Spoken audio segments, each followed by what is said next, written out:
President Trump. The reason President Trump is throwing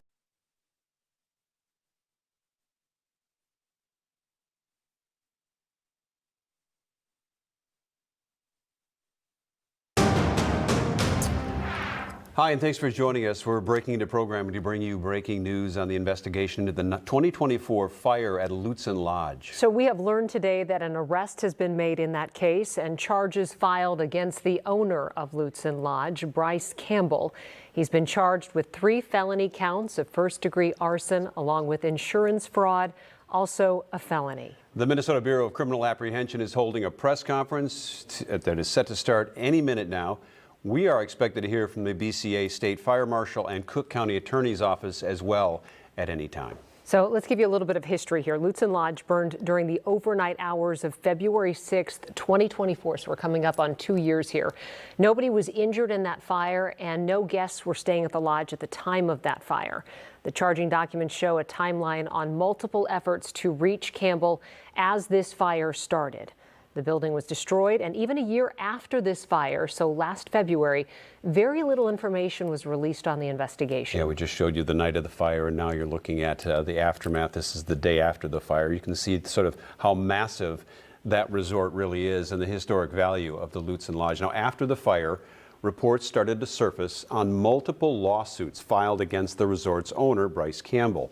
Nearby cabin owners who contracted through Airbnb and things like that with Lutsen Lodge to manage their rentals accused Campbell of owing them thousands of dollars. Former employees also used claim that they were not being paid. A similar story with contractors who work with renovations. All right, let's go ahead and listen into the news conference. Good afternoon, everyone. My name is Jen Longacre, and I am the Deputy Communications Director here at the Minnesota Department of Public Safety. Thank you to those of you who joined us this afternoon in person and those of you online watching our live stream. We are here today to announce a significant development in the fire at the Lutsen Lodge Resort that happened in early February of 2024. We have 3 speakers today. First up, we'll have Bureau of Criminal Apprehension Superintendent Drew Evans, State Fire Marshal Dan Cryer, and Cook County Attorney Gene Peterson. Also with us today is ATF Assistant Special Agent in Charge Spence Burnett, and our BCA Senior Analyst Jacqueline Bercier and Emily Hudlow. We'll take questions at the end, but if you guys could hold those until after the presenters give their remarks, that would be great. And with that, we'll have Superintendent Evans step up. Thank you. Thanks, Jen. Well, good afternoon, everybody. Thank you for being here today. I am Drew Evans. I'm the superintendent at the Minnesota Bureau of Criminal Apprehension.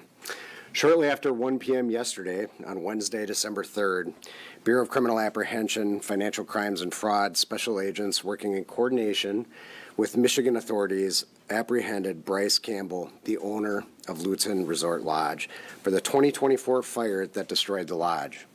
He was taken into custody without incident and is currently in custody in Oakland County, Michigan, in their jail pending extradition here to Minnesota. This was a crime of selfishness. Bryce Campbell put his interests above the livelihood of his employees, the safety of the people that were in the building at the time, and the community that were there, and all of the Minnesotans that loved Lutsen Lodge for generations across our state. He did that, setting this on fire for his own selfish needs in an insurance fraud scheme to gather money in this process, defrauding the insurance company and setting ablaze to this historic lodge. As you'll read in the criminal complaint, he did this, as said, to further his crime of insurance fraud. And any fraud against Minnesotans, whether it's insurance fraud or other frauds, are defrauding all of us, increasing our insurance premiums in these situations, and taking advantage of a system that was meant as a safety net for individuals experiencing loss. Like arson, insurance fraud is not a victimless crime. When people commit insurance fraud of any kind, every insured person in Minnesota pays. I commend the work of our BCA Financial Crimes Fraud special agents and analysts who spent 22 long months rooting out the details of Bryce Campbell's plan and his scheme and how he carried it out.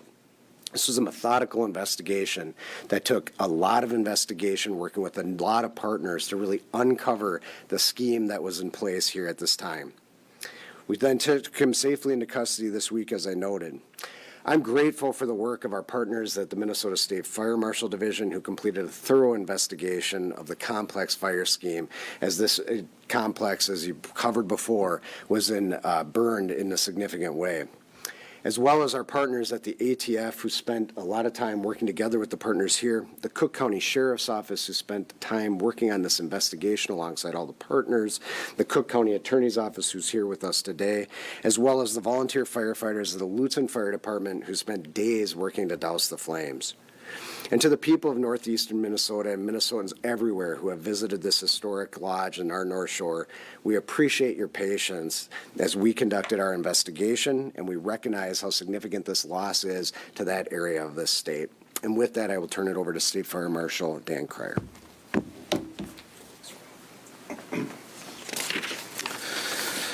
Good afternoon. My name is Dan Cryer, and I have the honor of serving as the Minnesota State Fire Marshal.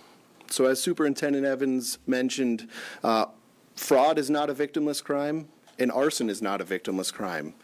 I recall moments after the fire, the day after the fire, I talked to the Lutsen Fire Chief, making sure that he had enough resources to be able to extinguish the fire, that we could prepare ourselves to do a thorough investigation. And that fire chief talked about how he and his wife met while they worked at the lodge. And that told me how important this property was to them. And he mentioned how many firefighters on his department also worked at the lodge and the memories that they have. A few weeks later, a friend of mine who's a retired deputy chief from the city of Brooklyn Park talked about visiting that lodge regularly with his wife for their anniversaries. And that spoke volumes to me about the importance of this historic lodge to the community and across the state.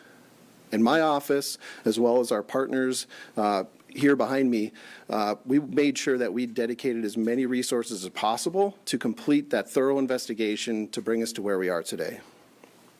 There are so many people that I want to thank for helping us to get where we're at today. First and foremost, the community. We received a lot of questions over the past almost 2 years from the media, from community members. When will the report be complete? Do you have any other additional information? I appreciate you staying away from the scene, preserving evidence, providing tips, and helping support this thorough and successful investigation. Thank you for staying patient, and thank you for helping us gather evidence to find answers. As Superintendent Evans mentioned, this fire investigation, the scene was incredibly complex. We have a 3-story building burnt to the ground. All the evidence is in the basement. We have to sift through what's burned, what's not burned, what's damaged, be able to try to identify the fire patterns and the evidence that we use as investigators to determine where the fire started and try to get to that answer of how the fire started. That takes time to work through that scene. We put a lot of resources from the State Fire Marshal Division up there. At one point, we had 8 of my staff. That was about 10% of my staff up there, from fire protection folks, hotel, motel inspectors, to fire investigators, all putting their heads together to try to figure out where did the fire start, what are some possible reasons that the fire grew in the way that it did, and what are some possible causes for us to explore. To my team, your diligent work and thorough work, time investigating cannot be understated and will not go unnoticed. To our local, state, and our federal partners at the ATF, thank you so much for your collaboration. This was truly a team effort, much like all of the investigations we do at the State Fire Marshal Division. In a final note, while our investigation work is done here, I want to take this moment to remind everyone that fire safety is important for all of us. So while today we may be talking about an arson fire, I want everyone to keep in mind that we want you to be safe and practice fire safety at home because we want to prevent all types of fires, accidental and intentional. Together, we can save lives and reduce the property loss from fire in our state. So with that, I'll turn it over to the Cook County Attorney. Good afternoon. My name is Jean Peterson. I'm the Cook County Attorney. Thank you for being here. I will start by acknowledging that we are nearly 22 months out from the date of the fire, but we are only in the initial phase of the court process. So I will keep my comments brief and limited to what is in the complaint and our filings. I want to thank those that responded to the Lutsen Resort fire including the area fire departments and local law enforcement. I want to thank the investigative agencies, including the Minnesota Bureau of Criminal Apprehension and the State Fire Marshal's office, who have worked methodically since that time. And I want to thank the public for its patience. The nearly 140-year-old Lundy building was an iconic site where many couples got married and many families returned year after year. The loss of the resort is deeply felt by many. Again, we are in the very earliest stages of the court process, so what I can share at this time is that Bryce Campbell, the sole owner of North Shore Land Company and North Shore Resort Company, which operated Lutsen Resort since 2018, has been charged with 3 counts of arson in the first degree and 1 count of insurance fraud. The complaint is merely an allegation, and Mr. Campbell remains innocent until proven guilty. He has rights and is entitled to a jury of his peers. That's what I can share at this point. Thank you. We'll take questions, but please say your name and your media outlet before you ask. Rob? Rob Olson with Fox 9. Can anybody state, what was it that led to the charges and the arrest now? Was there recent developments in the investigation, and maybe some of the things in the complaint to reference investigation around the water, the boilers? Yeah, so the question for everybody was what led to the arrest now, and what, we said at the outset of this, and I think was alluded to by everybody, this was a methodical investigation. With any arson investigation and insurance fraud type scheme, individuals will take steps to cover up what they are doing in that process. And so as this team standing behind me and the agents that are still out working right now, there was a number of evidence that they needed to gather. There were records they needed to gather. There were search warrants that they had to do. Every time we did that, this was piecing together a case month after month methodically, so we presented the information to the county attorney so that they got to the point there was probable cause. There was no one single thing that pushed this over the edge at this point in time. It was a totality of all of the evidence finally culminating to the point where there was probable cause to charge him in this particular case. What you're referencing is some of the water heaters. There's been testing that's been being done by the agents, analysts, the State Fire Marshal, RBCA Laboratory, and private consultants to work through some final pieces of that to answer some questions the prosecutors had in that case. Can anyone speak to the significance of that? What's contained in the complaint? Explain the context of that. Well, I think in this particular instance, we're going to, defer to the complaint as really laying out the facts as they are today. And there's a lot, as the county attorney noted, that needs to go in front of the court and disclose the defense and debate the significance of that. I will note for this group, it's significant because it's in the complaint. If we didn't feel that the information was pertinent and significant in the findings in terms of that information regarding some testing that we did on boilers that were in the area where this fire started, we wouldn't have included them in the complaint. With the Star Tribune, do you know how the fire started and when exactly that happened? Yeah, so unfortunately, with the complexity of the scene, we don't know the circumstances of how it started. So every fire, we're going to look at all of the possible ignition sources in the area of origin. And our investigator was able to eliminate a number of sources, but there were still a few remaining, including the possibility of an intentionally set fire. So we don't have the circumstances of how the fire started. As far as to when the fire started, we know the date of the fire, so it started in the evening and resulted in the response by the fire department. Ashley Llorens, WCCO, can you talk a little bit about the accelerant? There was some mentioned in that complaint, some possible different sources of that? Sure.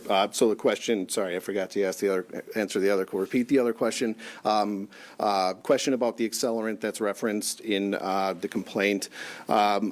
I don't want to get into specifics about the accelerants, what was testing. Obviously, with any type of intentionally set fire, you can start a fire with ordinary combustibles. We all do that with our bonfires. So there needs to be a competent fuel source. And so the most common type of fuel source used for an intentionally set fire, which in this case could lead to arson, would be an accelerant, something like an ignitable liquid. So our investigators always try to rule that out or rule that in as a fact by doing some testing through collecting samples.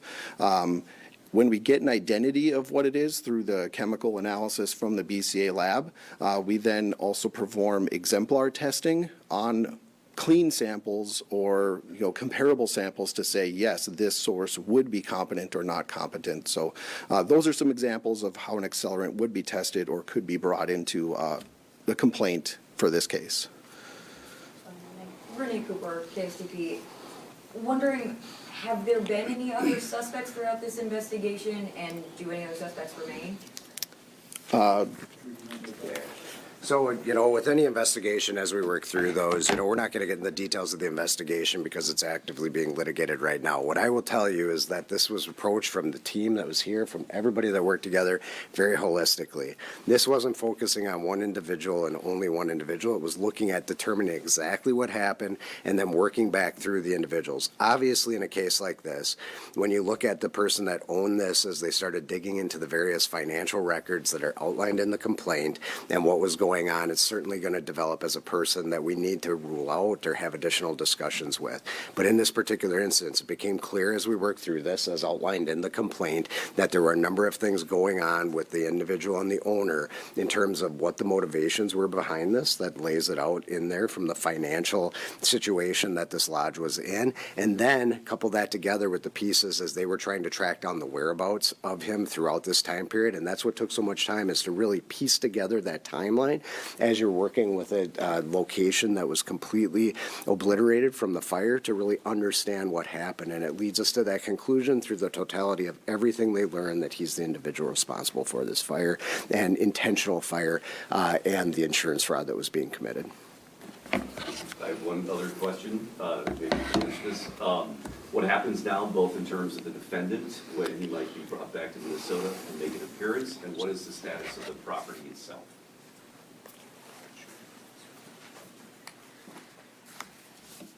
Question regarding the court process moving forward would be that Mr. Campbell has waived extradition in Michigan, where he was apprehended, and we are awaiting scheduling in Minnesota. It'll depend on his transport. Okay, and then in terms of the property, what's its status in terms of its ownership, et cetera? I would, Yeah, we don't know that. thank you. Fair enough. We can follow up on that. Yeah. Any other questions? Ian Russell from Carolyn. Can you talk a little about, obviously it's a very complex timeline for 22 months to investigate this. Was there a specific moment or period of time where it switched from we're looking at this broadly to figure out the cause and more of a we're looking at this as intentionally set? Was there a specific point in time when that came about? So the question is about, was there a specific point in time as they were looking at this? I think from the early phases that they were looking through this, that there certainly was questions as to what had occurred in this case, given the nature of how the fire progressed through the building and what happened and the timeline, and then a number of other things that were going on. I would tell you, as they progressed through this investigation, it's one of those situations where it just became more clear as they continued to investigate that not only is this intentionally set with this motivation, but that this was the individual who's responsible. It's always difficult in a situation to say when you decided that this is what happened. When we decided this is what happened is when there was enough probable cause to present to the county attorney to bring charges going forward. So this is the week where all of that culminated, that we believe we have enough evidence to charge him in that case, and we'll continue to investigate and provide follow-up as needed. We'll take one more if anyone has one. I guess I'll ask, I mean, may as well not waste it. Why, is there any explanation for, or did the suspect say anything about why he's in Michigan? So the question is about why was the suspect in Michigan? The suspect was in Michigan for personal reasons at this time, and we were aware that he was going to be at that location, and so that's why we're working with Michigan authorities on that. I think as it lays out there, there's an address here, but also as a Canadian citizen as well. So we were working with him over and over. We have talked to him through this investigation on different occasions and have had the opportunity to talk to him about what occurred there. Thank you, and we sent out a news release with the link to the criminal complaint and his booking photos, so you guys should have that. Thanks. Thank you very much. And you've been listening to a news conference with the BCA, the State Fire Marshal, and the Cook County Attorney's Office announcing the arrest of Bryce Campbell, who was the owner of the Lutsen Lodge Resort. That resort burning down in February of 2024. He has now been charged with 3 counts of first-degree arson and insurance fraud. Yeah, there's another ancillary charge there of theft, but they didn't mention that today. That is in the offense grid here. But a couple things are going to happen now moving forward with Bryce Campbell. He, as you heard, if you were listening to that press conference, was the term they used was apprehended in Michigan. He was there on personal reasons. He is awaiting extradition. He's waived his rights, so he is going to be brought back here to Minnesota to face charges. And as you also may have heard, he's a Canadian resident, so there are some issues there as well. So this will be a case that will play out for all of you back home who are wondering what happens now to Lutsen Lodge, which is a pretty big concern for a lot of people in Minnesota. The answer is we don't know. Right. It's a historic lodge, and before it burned down, it was the oldest lodge in Minnesota. It has suffered 2 fires in the past, 1948 and 1951, each time it was rebuilt. And now that this investigation is wrapping up and it's going to the court system, you know, there are those questions. Could somebody purchase it and rebuild it once again? A lot of memories, and it's a special place for a lot of people in the state of Minnesota and this region. You should know that Bryce Campbell faces some very serious charges. Kelsey outlined those. They're all felonies. So he does face a very long time in prison if he's convicted on any or all of these charges. Yeah. And you know, this is the first news that we have heard about this investigation in almost 2 years, because it has been very quiet, meticulous behind the scenes. So a lot of information coming forward today. You can find all of that on fox9.com as well. We'll have the latest at 5, 6, 9, and 10 too. In the meantime, we're going to send our Fox 9 viewers back to Fox 9 regular programming. Our streaming viewers, we're going to send you to Fox Local, and coming up in just a few minutes, the afternoon shift on Fox Local as well. So in the meantime, we'll see you back here on Fox 9 at 5 o'clock.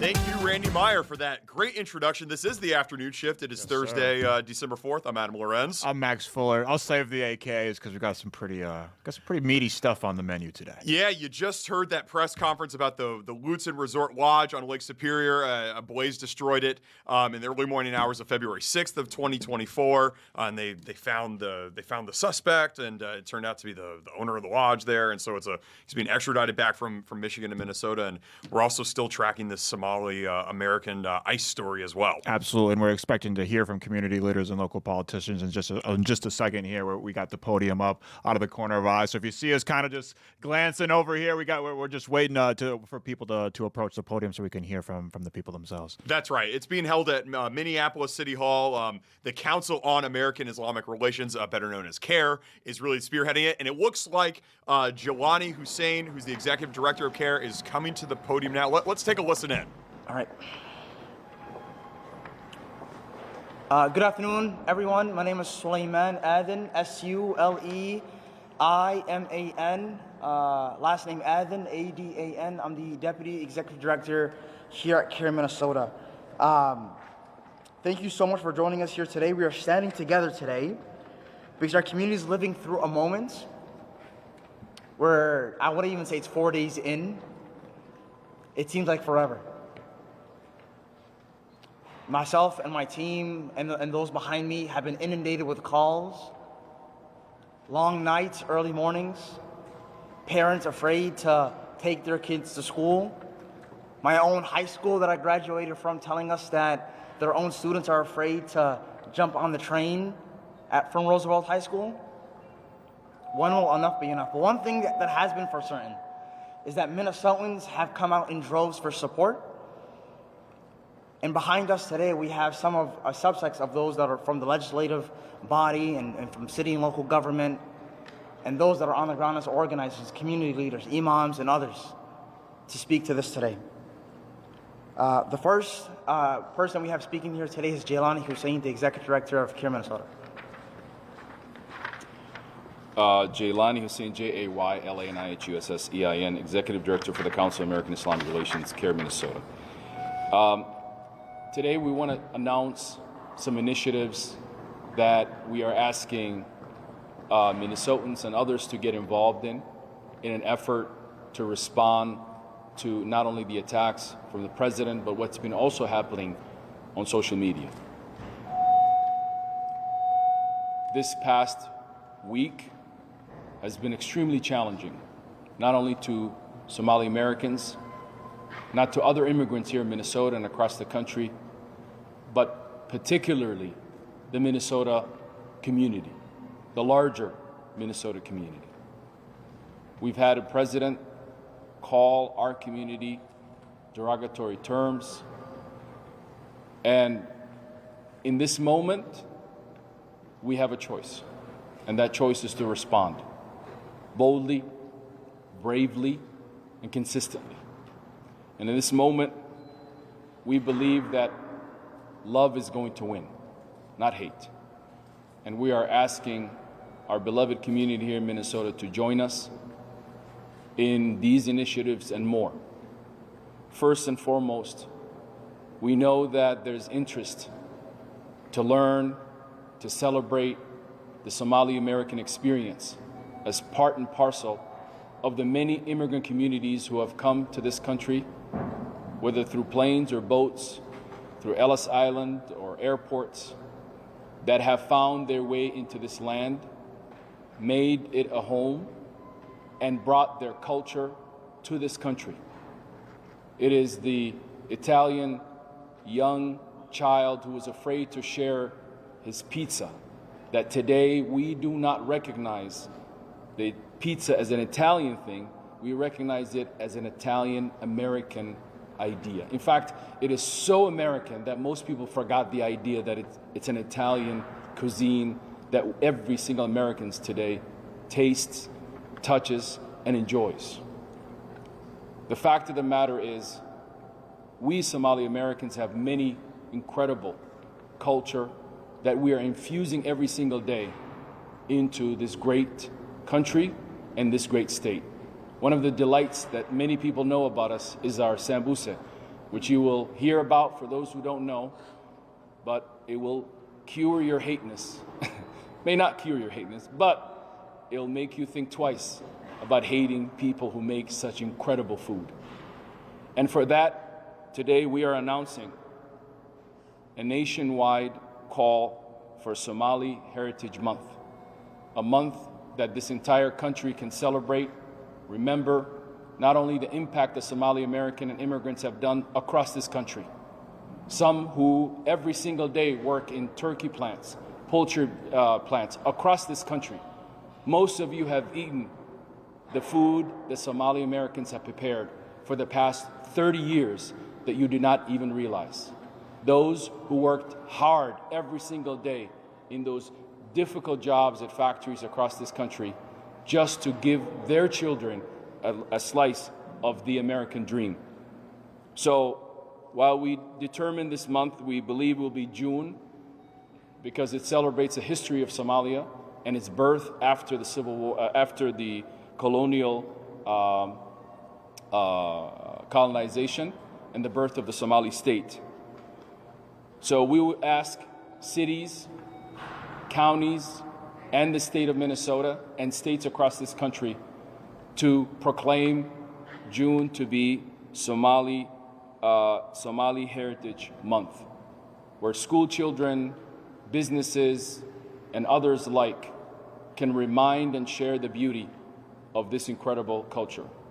Many of us who are not Irish know about St. Patrick's Day, know about the incredible days in this country that we remember different cultures as well, and we hope this to be that.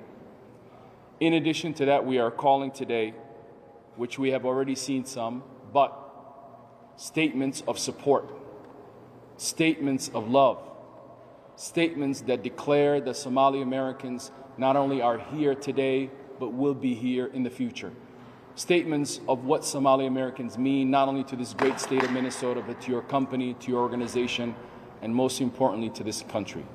In this moment, as one person makes a statement against this community, we together can make statements that are much louder, much bolder, and can tell the story a lot more different. So if you have a school, a church, an organization, a business, whatever entity that you have, do that. Share a statement. And we look forward to this week coming that communities can come together and craft statements that are true, that share the different glimpses of the Somali American community, but also the broader immigrant community that is also impacted in this moment. As we head to this weekend, we are also asking faith leaders to remind their congregation. In this moment, we pray for our nation. We pray even for our politicians. We pray for each other in order that in this moment, likeness wins and hate loses. We are asking for churches, mosques, and synagogues and people of other faith to use this time as we head to an important holiday part of the year where we come together as families and we think about our communities and we begin to think about a new year and a new beginning.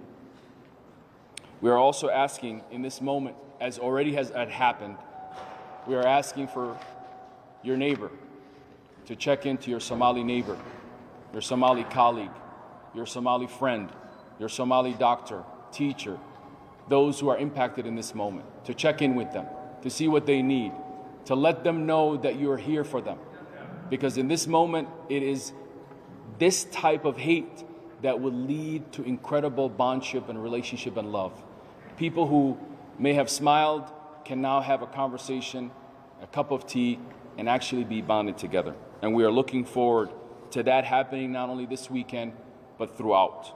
We're also asking for people to plan for a day of action on Saturday, December 13th, not only here in Minnesota, not in different parts of the state, but also across the country. A day where they can share their love and support for the Somali American community and other immigrant communities as well.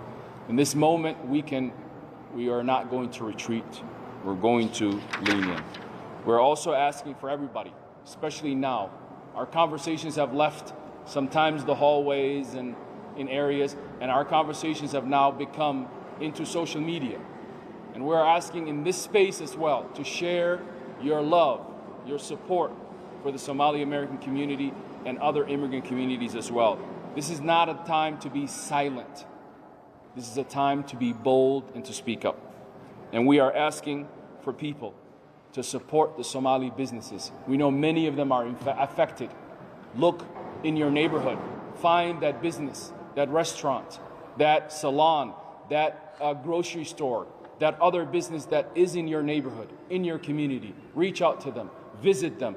Be bold there to say, we are with you. We are here to support you. We stand with you. We know that ICE is using these important junctions of our community as a place where they weaponize their activity against lawful U.S. residents and U.S. citizens. As we know, majority of Somalis are citizens of this country. And finally, we need long-term commitment. We are looking for businesses and organizations in this moment to say what bold idea initiative that they can support, not only to protect, honor, respect, and support the Somali American community, but all immigrant communities. We've heard from the President. We've heard from some of our community members. This is the time we hear from our neighbors and friends and colleagues. And I'll tell you personally, I have met a number of people just this morning and others who would privately come to me and say, I am sorry. I stand with you. I want to let you know that. This is who we are. This is a place, especially here in Minnesota, that is cold right now. But it's a place that has incredible people. People who say, oops, before we do something else. We have people here who have warm hearts in this cold environment. And in this moment, Minnesotans, we are on the clock. We need to stand up. We need to speak up.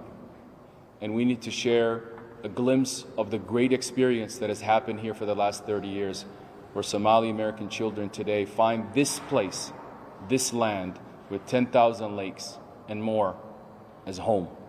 Thank you. Thank you so much, Jaylani.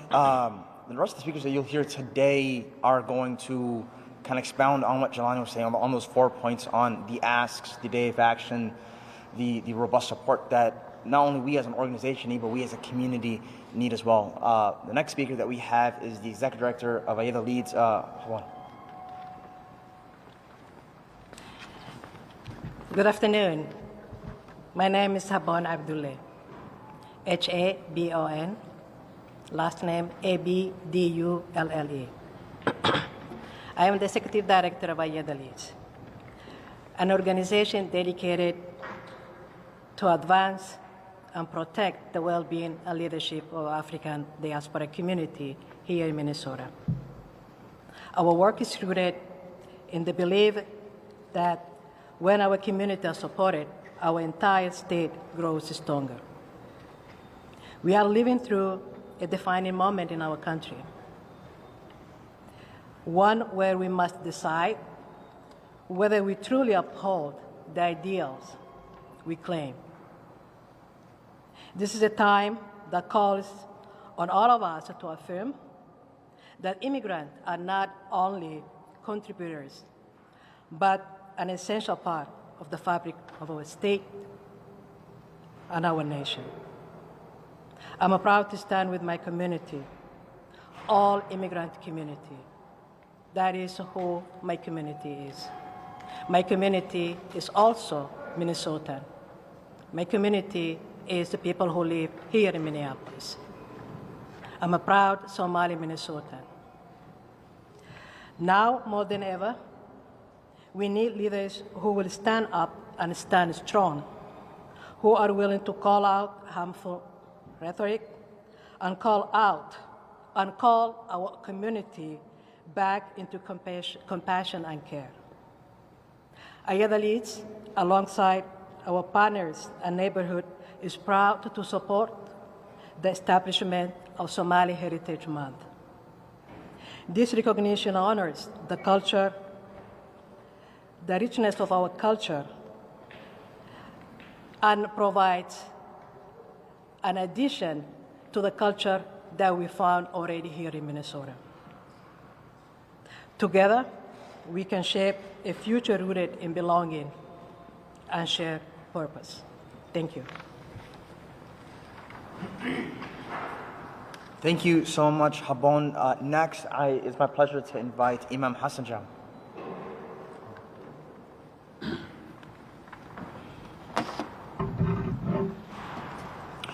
I'm Imam Hassan Jama, Hassan, Jama Jama, Imam of Al-Hikmah Islamic Center in Minneapolis.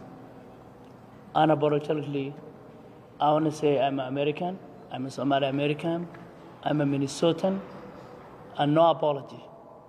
And I'm brave to call Minnesota home, where I spend most of my life. I want to thank everyone who stand what America is, which is land of opportunity and a place you can dress the way you want, you can worship who you want, and you can talk what you believe. Maybe someone says, as a Somali community in America, we did not assimilate or integrate it. But tell me, when we have here in Minnesota more than 500 nurses,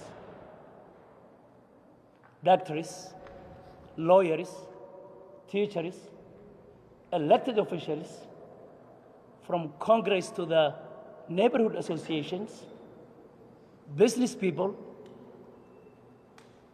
what assimilation are you looking for?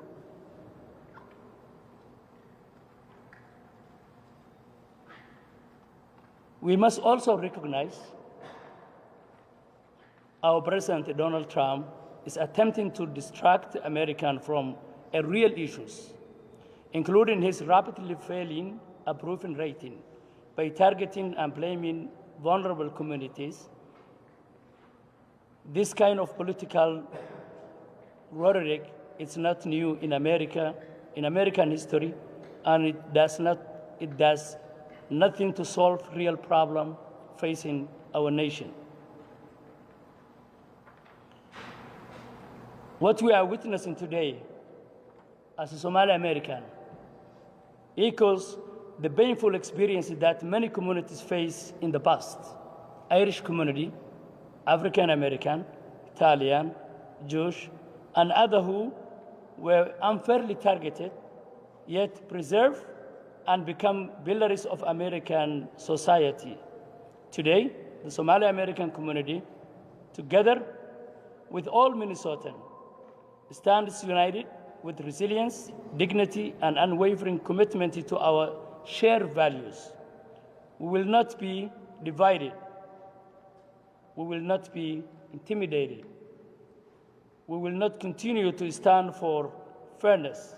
We will continue to stand for fairness, justice, and true spirit to America. We must also remember that the mistakes of a few individuals can never be used to generalize or stereotype an entire community. We have a justice system and law enforcement in place, and we must allow them to do their job against anyone who commits a crime, regardless of their background or identity. More than 90% of Somali Americans in Minnesota are hardworking, reasonable, and deeply committed to contributing to the prosperity of our state and our country. Maybe you ask yourself, we did not answer and comment the rhetoric and false allegation towards our community last couple of years, when some appointed officers and elected officials brutally targeted our community to gain a political position. We were busy to help our family. Average job of Somali American in Minnesota between 8 to 14 hours a day. We are a hardworking community, and we don't have time, like any other American, to come during the day and stop what we are doing and to come 3 p.m. to the city hall and define who we are. Almost 60% of Somali Americans in Minnesota born and raised here. And as we're speaking right now, as Minnesota is thriving economically, our community are prosper and thriving. Our second generation is have a good paying jobs, and we start last 10 years to become homeowners, to chase American dreams. This is who we are. We are standing together. We are organizing ourselves, and we don't let anyone to demonize and to humiliate. We want to ask, and I want to see our elected officials. We heard our governor, Minneapolis Mayor, St. Paul Mayor, and others spoke already. Bravely, I'm watching other elected officials.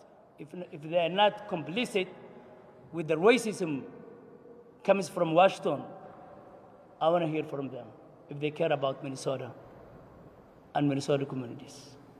Thank you. Thank you so much, Imam Hassan Jama. Next up, we have Qasim Basuri. My name is Qasim Basuri, Kassim, Basuri, Busuri. I'm a former appointed City Council member of the City of St. Paul, Ward 6, and also the Executive Director of Minnesota Dawah Institute. Thanks to all the brothers and sisters who came to support our community.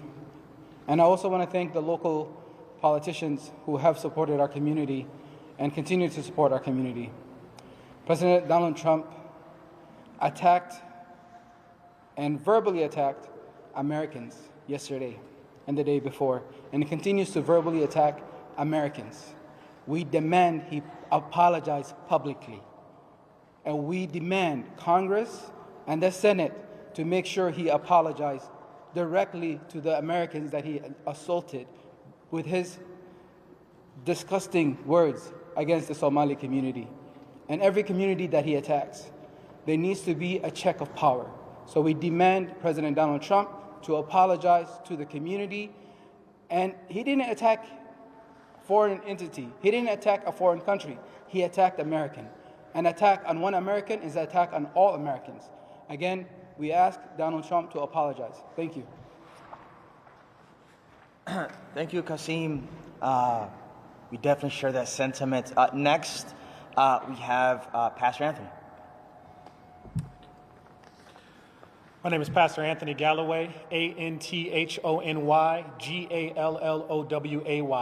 I'm the pastor of Wayman AME Church in North Minneapolis, and I'm here to speak and appeal to all of our faith communities to use your time and energy to pray, to cover this community and all of our communities whenever we have rhetoric like this. As a member of the African Methodist Episcopal Church, we know all too well what divisive rhetoric can stir up in this country. When Dylan Roof walked into one of our churches in South Carolina and perpetrated that violence.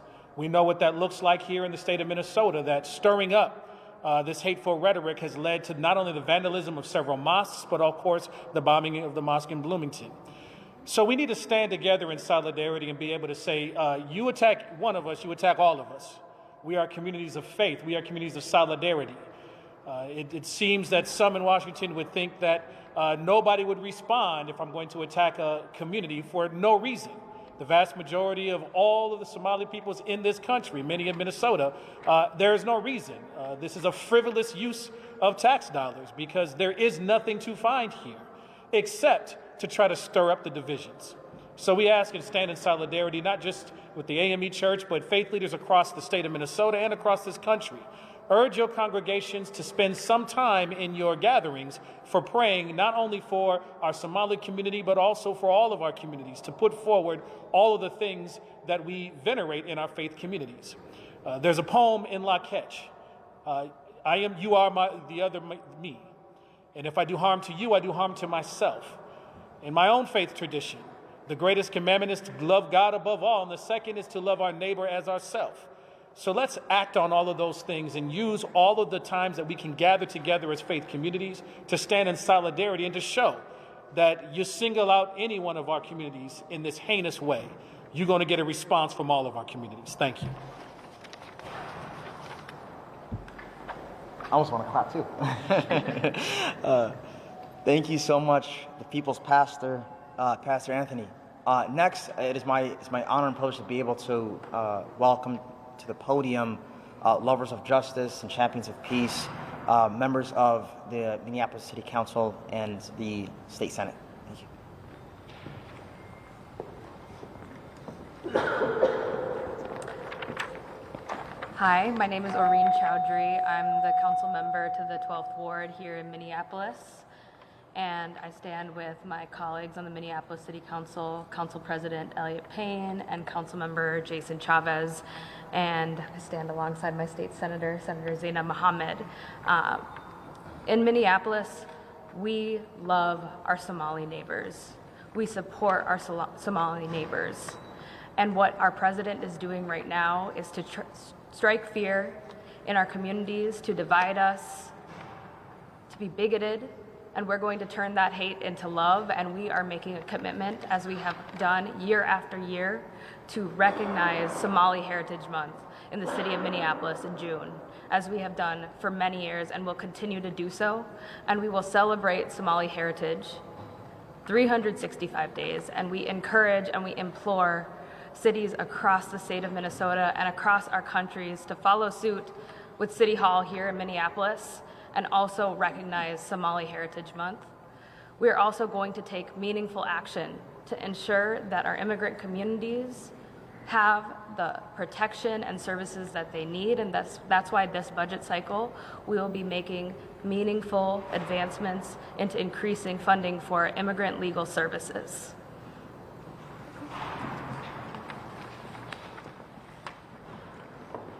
Thank you so much. It's these same, members of local government and state politics that have helped push for a more equitable and just Minnesota. Next, we have Imam Saifullah from the Northwest Islamic Community Center.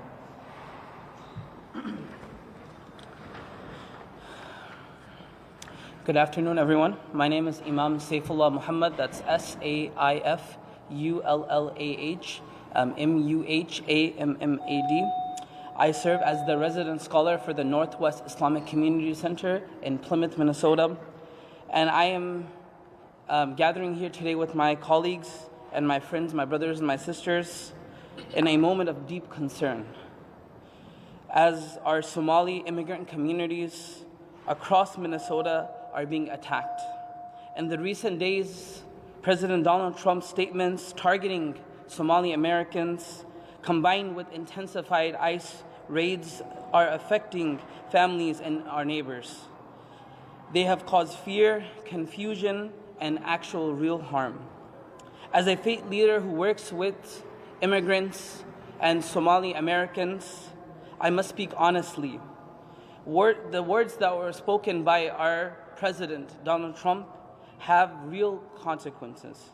They shape public attitudes, legitimize hostility, and can embolden those who wish to discriminate against our communities. When the highest office in our nation singles out an entire ethnic and religious community, it places families at real risk. As Minnesotans, we understand why this is happening at this time. We understand what the president is trying to do. This president had pledged when he was coming into office to bring down inflation, lower costs of living, and reduce food prices, issues that affect every household in Minnesota, from Minneapolis to Mankato. Yet, because of the fake promises and not being able to achieve those promises, families are now struggling as more than ever before to afford basic necessities like health care, groceries, rent, and essential goods. And this administration also delivered one of the biggest tax cuts in the recent history to the wealthiest individuals and corporations, while working families continue to feel the squeeze. So when the President of the United States of America decides to attack immigrants, especially the Somali community, Minnesotans recognize what it is for what it is. It's a political distraction meant to shift attention away from the economic promises that remain unfulfilled. But scapegoating immigrants will not lower grocery prices.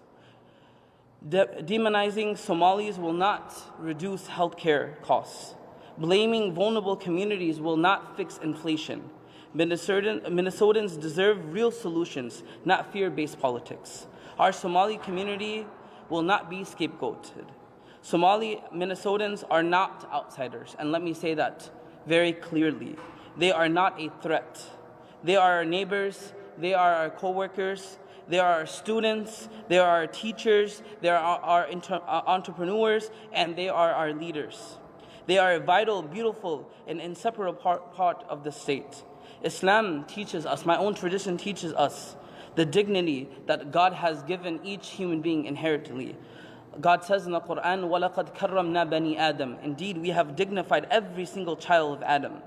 So this honor is universal. It applies to every person, regardless of ethnicity, nationality, and immigration status. So I stand with our Somali Americans, our neighbors, in this very tough time, and we are here to support, and as our brother Jaylani said, that fear will not divide us. It's going to be love that unifies all of us. Thank you.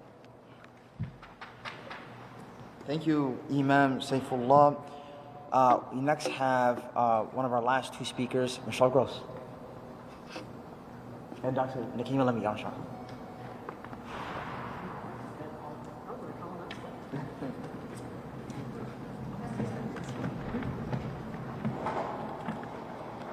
Good afternoon. My name is Michelle Gross, Michelle-Gross, and I'm the president of Communities United Against Police Brutality.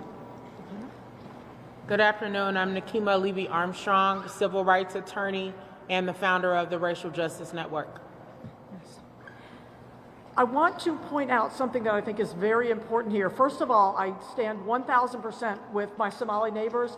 I'm honored to do so, and I will always be there for my neighbors to defend them. But I'm very upset about a comment that was made by our police chief, Brian O'Hara, earlier last month when he vilified Somali youth by blaming them for crime.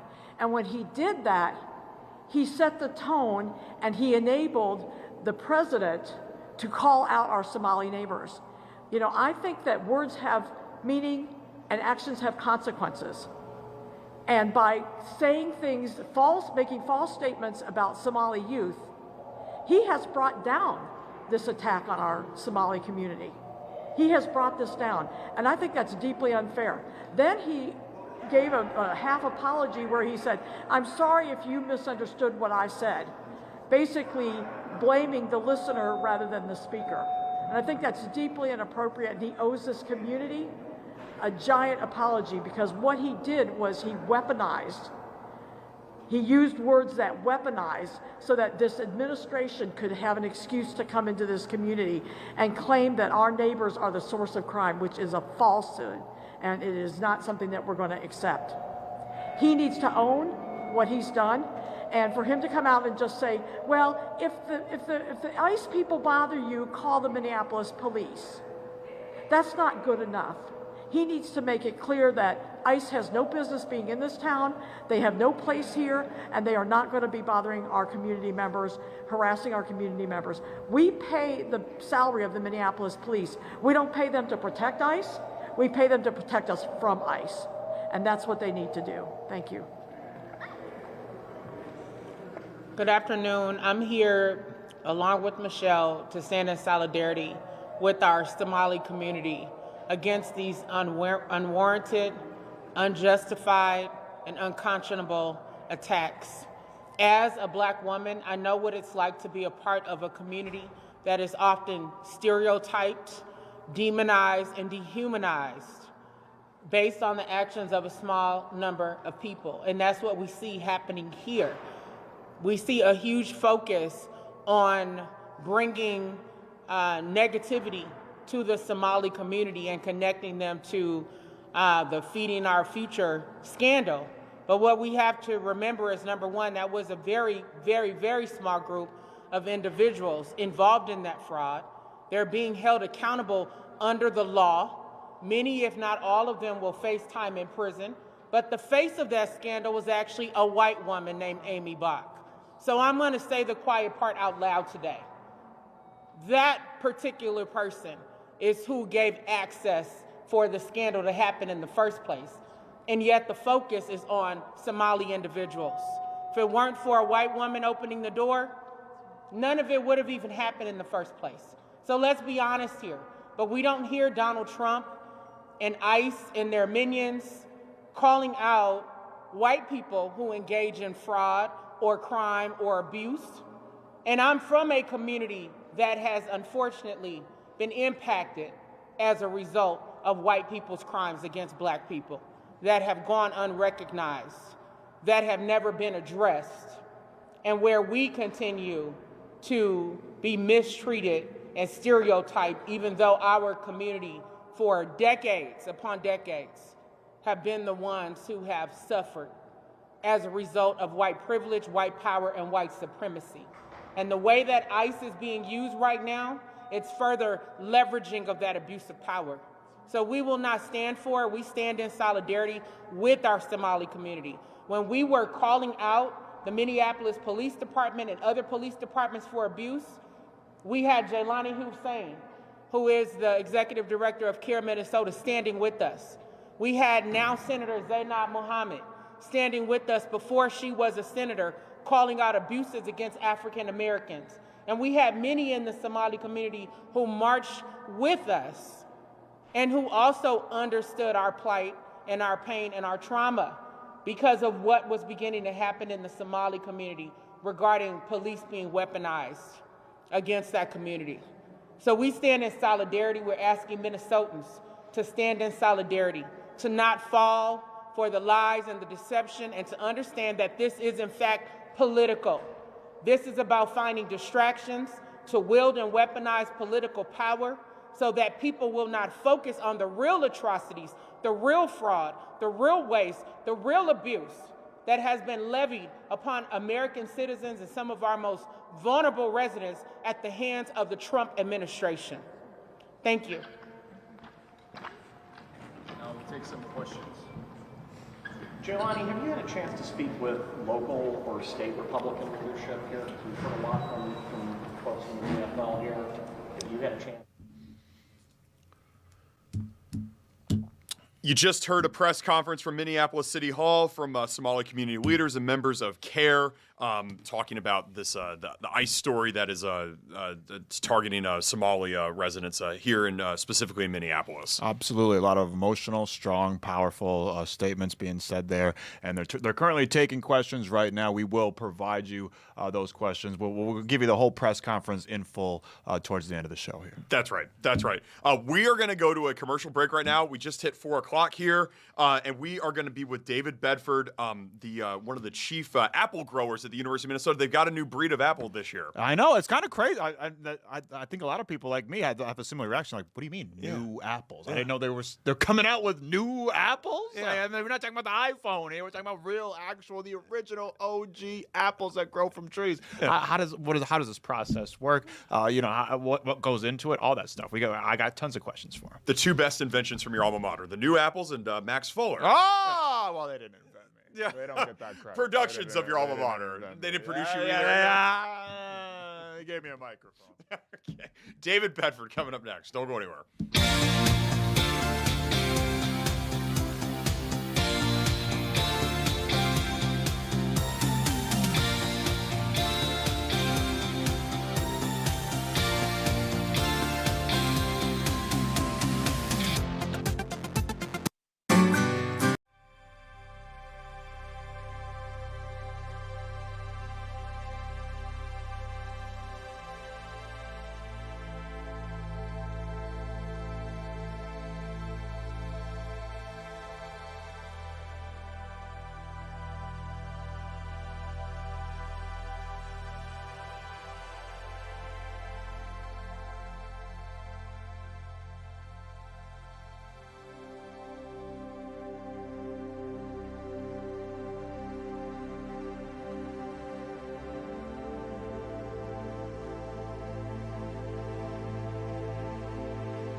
Back here on the afternoon shift, Maxx, the University of Minnesota, they make a new apple every single year. It's a fantastic initiative. I had no idea about this initiative until just earlier today, and it's super exciting. They're not just on the cutting edge of medical technology and procedures, but also growing apples. That's right. That's right. The chief breeder of the apples at the University of Minnesota, his name is David Bedford. He's with us now. What's up, David? Well, pleasure to be here and to talk about my favorite subject. Yeah, what's your apple? Why do you love apples so much? Well, I don't know. I got sucked into them years years ago. I'm in my 46th year doing this, so it's too late to quit. I gotta see it through.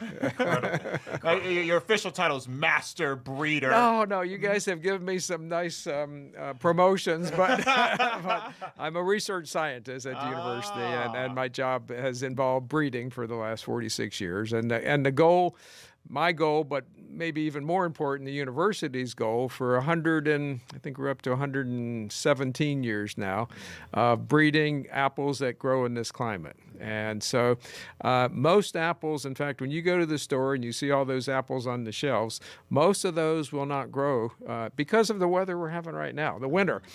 So things like Red Delicious, Golden Delicious, Gala, Braeburn, Fuji, all of those will not live here.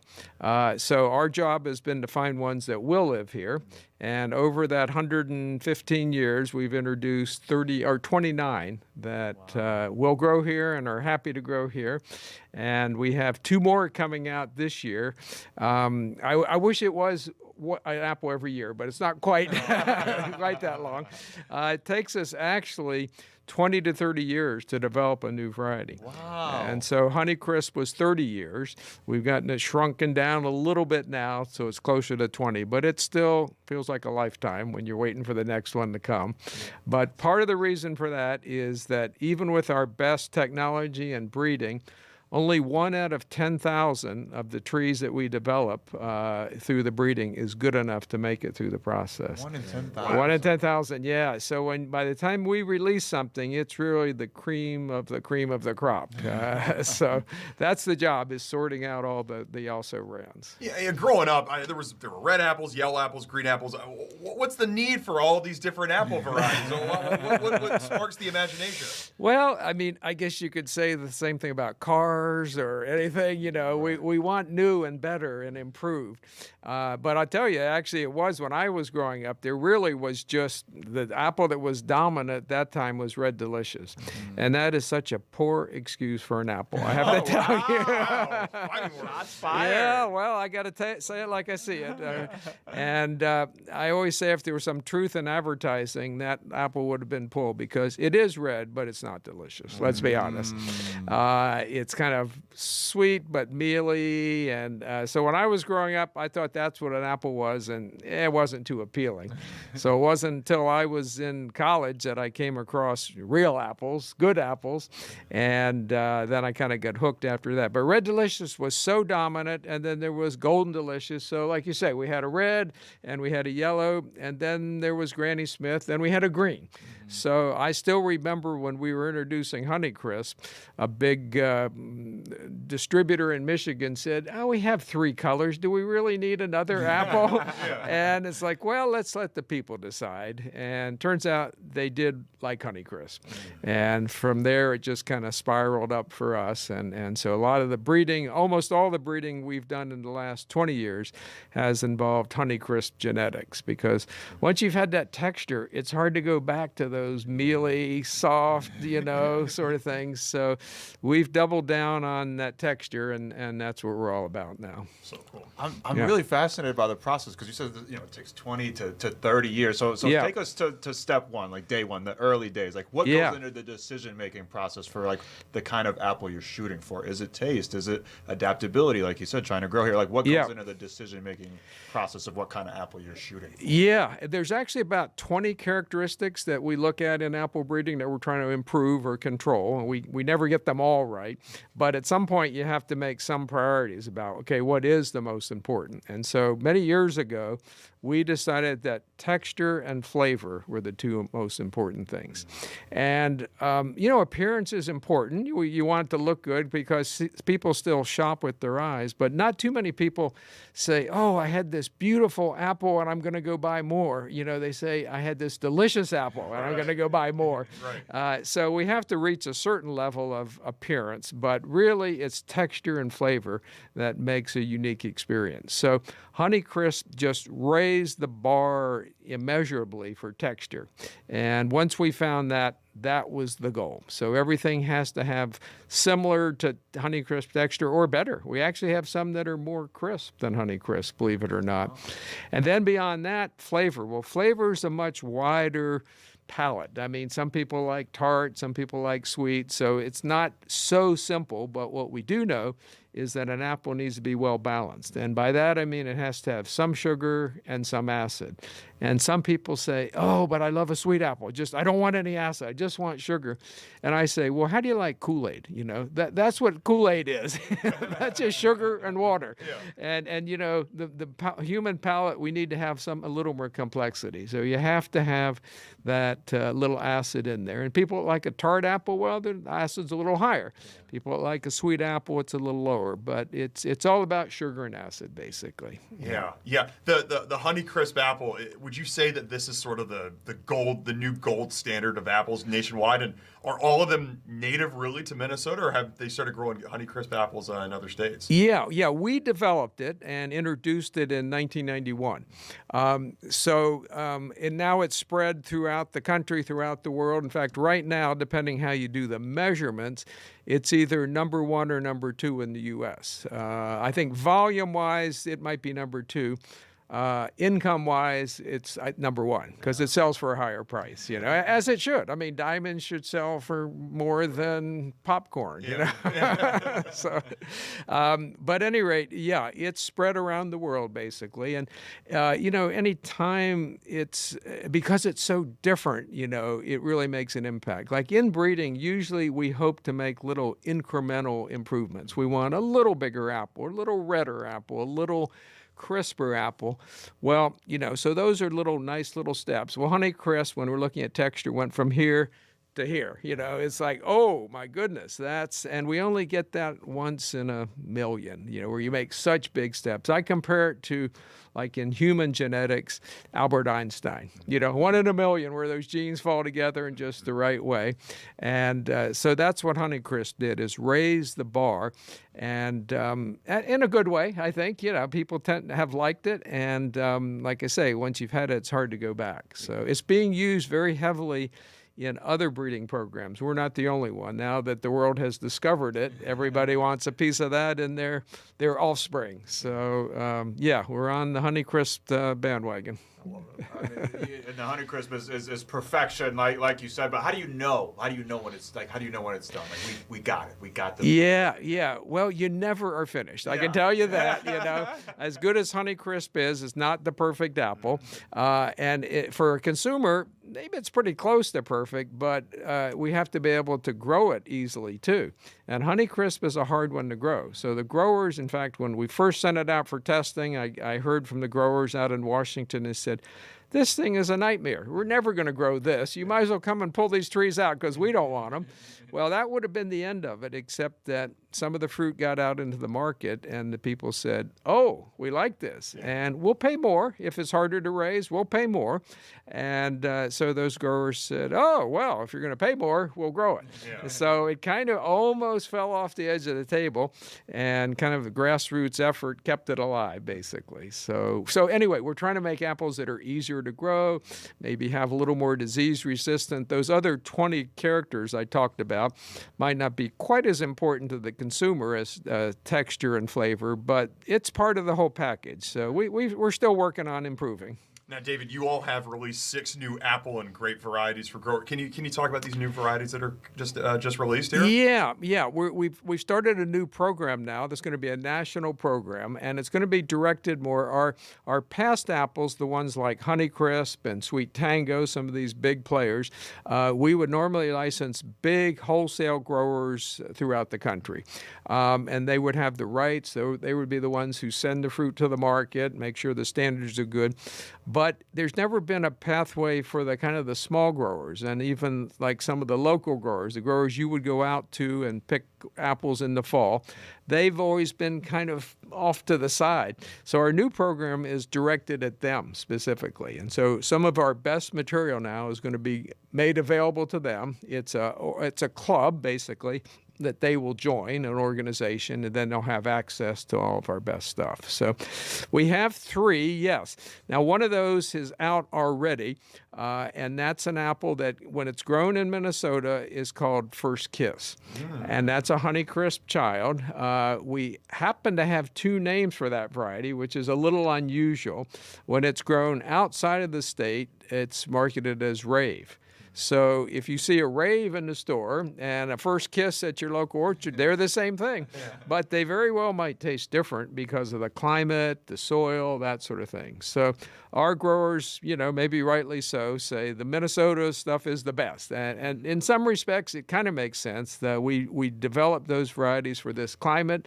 They're growing in this climate. When you take those apples to Washington, they're still perfectly good, but it's a very different environment. So anyway, so that's the one that will be Rave. The next two are two that I have here. Happen to keep them in my pocket just for these occasions. Okay. This is not the Rave apple, though, is it? This is not. Yeah, Which one is this one here? This is this is the first announcement that I've ever made publicly of it. Let it go. You do. Now the website was released a week ago, but nobody's spoken live and in person. So you're getting the first take on it. So there you go. Now let me see and make sure I get them right. You don't want to mix your children up. Okay. Yeah. Okay. I got them. Yeah. Okay. This one, let's start with this one. Yeah. These different apples. They're different. Okay, two different ones. All right. That's why I wanted to make sure I wasn't giving you the wrong information. But so the two trademark names for these two, I'm going to start with this one because this one is this is crisper than Honeycrisp. I'll just tell you that right now.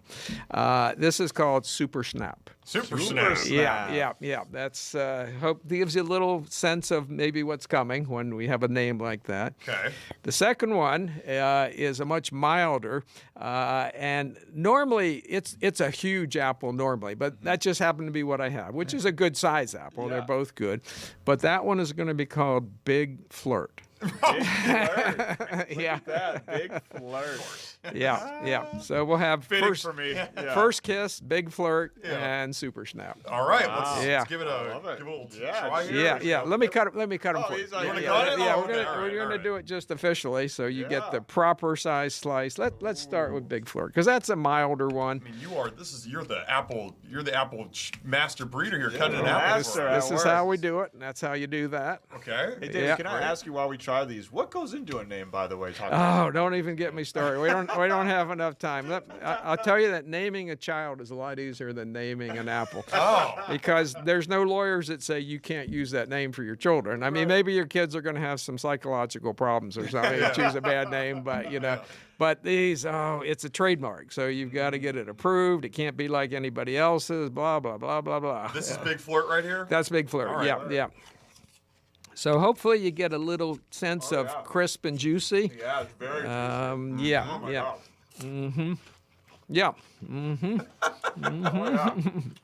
I think I could watch you just eating apples and observing apples all day. Maybe instead of like your kids. Well, I know. I love them. This is amazing. That was excellent. All right, so that's Big Flirt. Big Flirt. Now, this is super Super Snap. Yeah, it is flirty. Flirting with the mouth.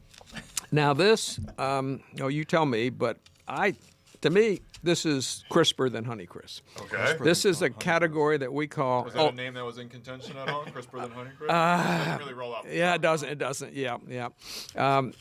But this, you tell me what you think. But texture is its strength, and it's a very well balanced flavor too. So. Super Snap. Super Snap. Yeah. See if you think we named it. You got a load of that. Yeah. Isn't that kind of the next level?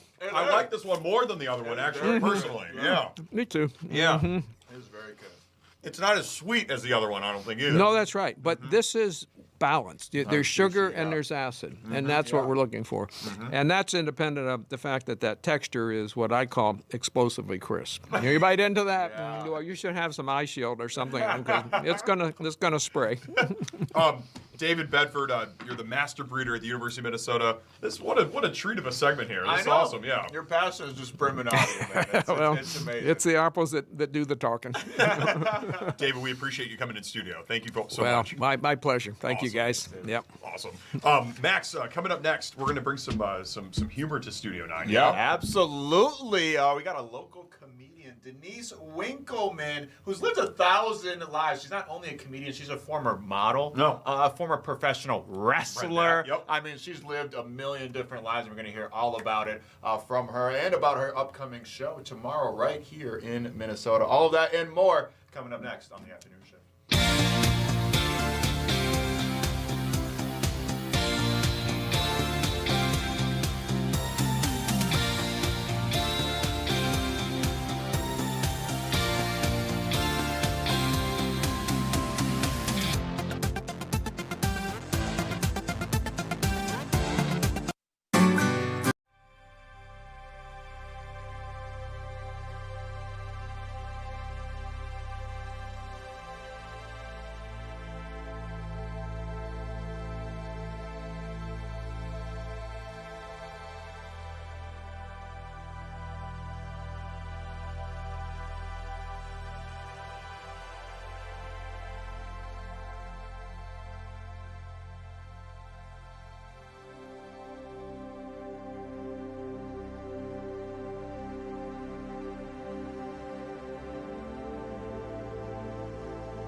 afternoon shift, Max, we're bringing some smiles into Studio 9 right now. I mean, we always do. Don't We always do. We always do. But yeah, a professional at bringing those smiles. Denise Winkleman. What's up, Denise? Hey, thanks so much for having me. It's great to be here. Yeah, thanks for coming through. Yeah, I flew in this week. I wanted a tropical vacation. Yes. Where's home for you?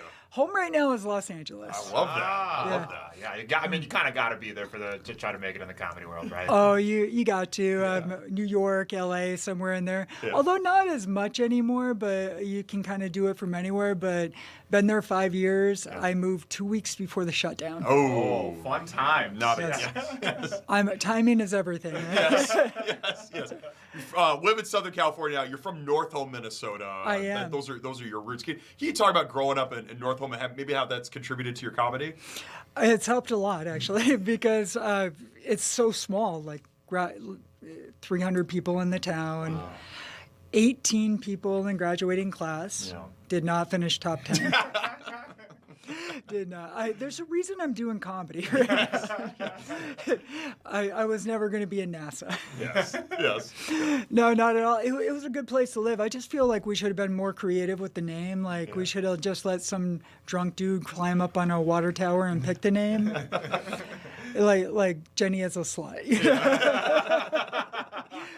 But I don't know, like I loved it. We had 27 bars and 27 churches, kind of thing. So it was one of those places. I dig it. Denise, now when we were introing you before the commercial break, I introduced someone that's lived 1,000 different lives because before you're a comedian, you were a professional wrestler. I was a pro wrestler. How did that happen? Tell us about your pro wrestling career. Well, so I graduated from Bemidji State, and I just loved wrestling, and so I wanted to do it. So I wrote a handwritten letter to a bunch of indie wrestler promotions, and I just fell in, The Rock and Stone Cold and all those guys.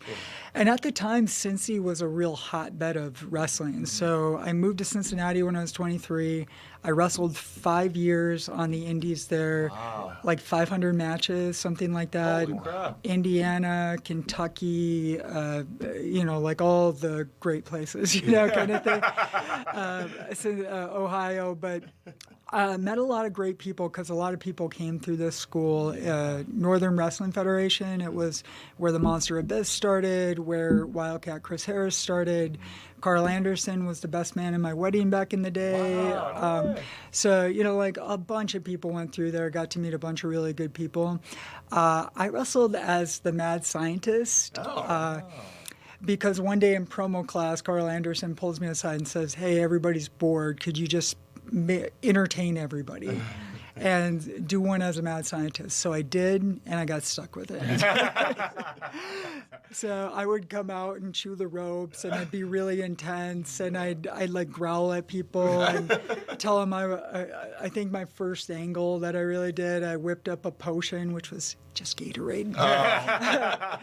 And I threw it on somebody and it blinded him. And so it led to some street fights down the road, and I was part of a tag team called Weird Science at that point. Wow. The street fights were always fun. I was kind of a brawler. I wasn't like a natural like high flyer. I was too scared. But, Not doing backflips and Hurricanranas and stuff like that. Yeah. And I was tall. Like I was taller than most of the guys, so I would be able to throw them around a little bit. And it was a lot of fun, but like there's this match. You can find it on YouTube, but you have to know where to look. But the guy blinded with the potion. Yeah. He was hanging upside down. So he was choking my partner. It was a tarantula is what it's called. And so he's hanging over the ropes, and my partner's going, ah. And I took a kendo stick and I hit him right here as hard as I could, like a baseball bat. To the point where the announcers are like, "Good God Almighty, he's dead." Oh, wow. So what I'm trying to say is I'm a very nice person. Yes. You've got a very nice special that's out on Amazon Prime Video, Apple TV, among other platforms. It's called Bougie on a Budget. Can you tell us more about Bougie on a Budget? Yeah, so it came out really well. I shot it a couple years ago in North Hollywood at a nice theater there. And everything worked out really well. You never know going in, but The material came together, learned so much about doing a special and putting it out.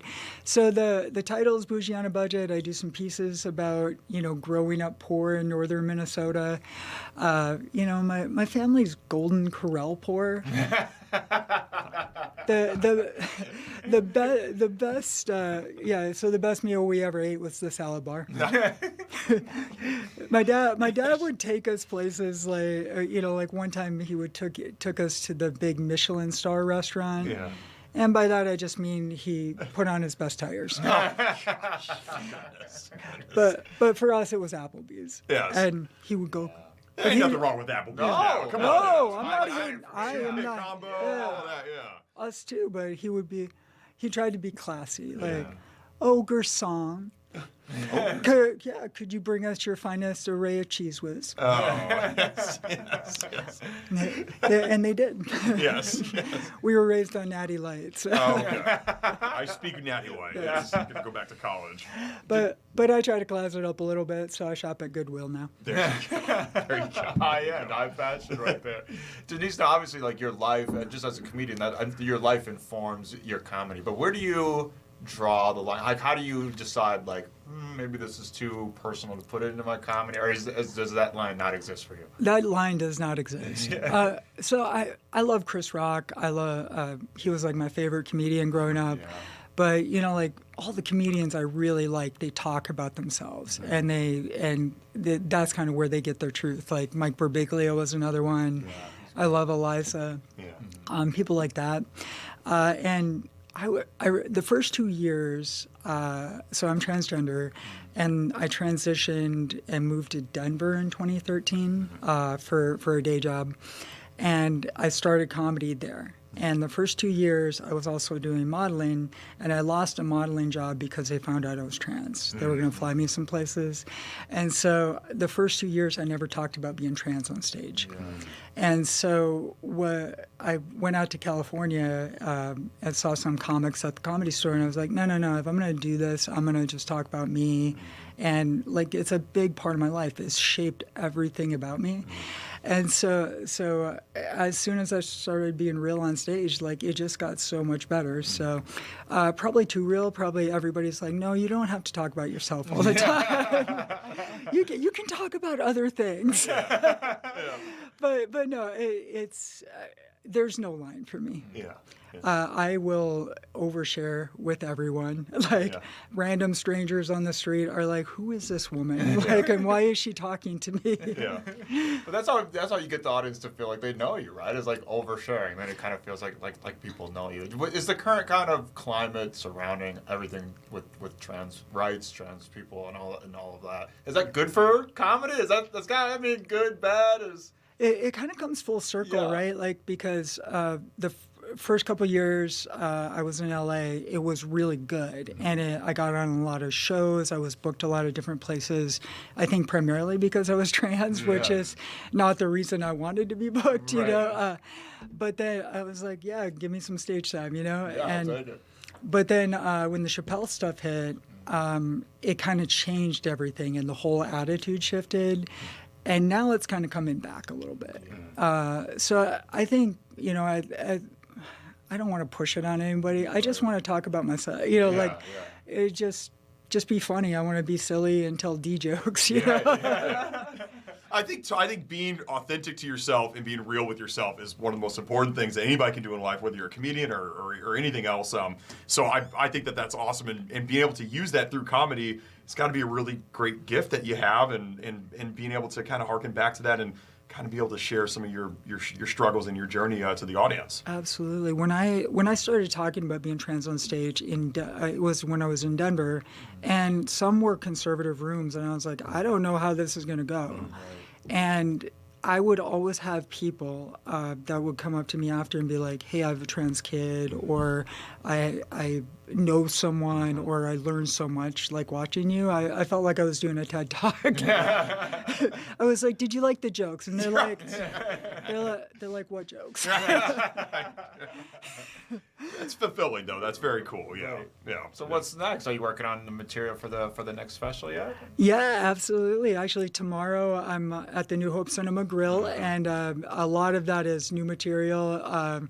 Like I didn't do in the first hour, so a lot of it is growing up in northern Minnesota, the Applebee's thing, a lot about my dad, but then there's other pieces, like other aspects of the life too. So it's a whole range of a variety of comedy, we'll call it, but but no, it'll be fun. I read a couple of your inspirations are PJ Fleck and Kevin O'Connell. I mean, Can you talk about those two guys? I mean, the Vikings are obviously not having a very desirable season here, but why are they inspirations to you? Well, we can cross Kevin O'Connell off the list. I'm just saying, we're done. You done with that? No, I'm kidding. Like, I love PJ Fleck and even Kevin. All the coaches in Minnesota right now are so well spoken, and they can explain things at a high level. But PJ's always, you watch his interviews and you're just like, man, I want to run through a wall right now. Yeah. And it's like, no, that's a brick wall. I'm not going to do that. But he always talks about like doing things that, like doing something every day to get better. And I think there's a lot whether it's Marines or football or wrestling or comedy, you're doing unnatural things that not everybody else is doing. And so to make yourself get up and be better, work in a different environment, like I love stuff like that. I love people who do it a different way. And, all his catchphrases are great too. So Kevin O'Connell is very well spoken. He's all about collaboration and stuff. I love that stuff. I don't love the play calling right now. As a Vikings fan, it hurts my heart. Yes, it's been hard to watch. Yes, really, really, really hard to watch. Who's your favorite local sports team? Right now, it's the Wolves. Yeah. I'm always Minnesota sports. Screw the Lakers. Yeah, what'd you do in the playoffs last year when the Wolves and the Lakers were tagged up? It's not even a thing. All the Lakers fans I know hated me. Same thing in Denver when I lived there. Like it was a problem. But no, it's always Minnesota sports. I wish we had a Major League Baseball team, but yeah, me too. It's really unfortunate that we don't. Yes. You live in the city with the back-to-back World Series champions. Well, you can get on board. There's plenty of room in the bandwagon. No. Not interested. I hate teams that just buy it, right? Like, as a Minnesota sports fans, I'm like, no, you got to earn it. You got to earn it. Yeah. We're bougie on a budget. That's a state. Yeah, we shop on clearance, man. Yes. No, I love the Wolves. Like because I was there through David Gahn, and like Kevin Garnett and stuff like that. Like I'm that old. If you ask my agent, I'm 29. Anybody else, I feel like I'm 97. But no, I love the Wolves. I love Ant. I love, it's cool. They have swag. Right. Yeah. And they have attitude, so I love that. Yeah. Look, you're at New Hope Cinema Grill tomorrow night.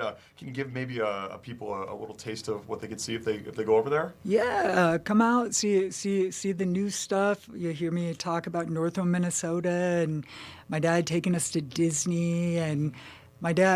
Disney to my dad was like Vietnam.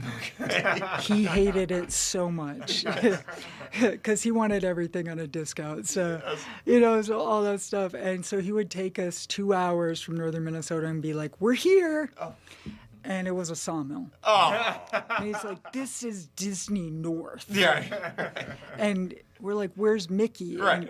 And he would just point at a random infestation of rats and be like, that's Mickey Mouse, there's Minnie, like there's Mortimer, there's measles, there's mumps. Don't get too close. So he always had something. He always had something going on.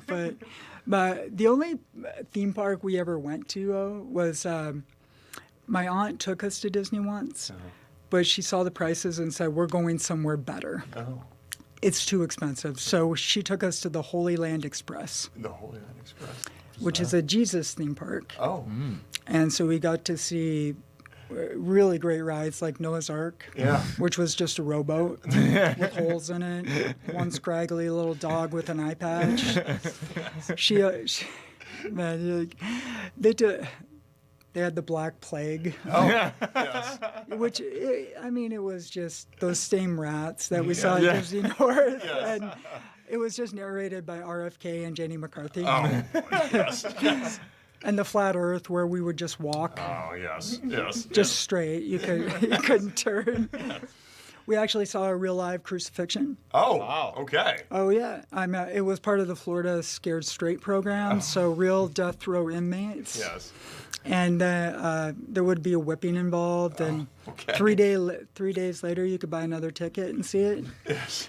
See them rise from the dead. Yes.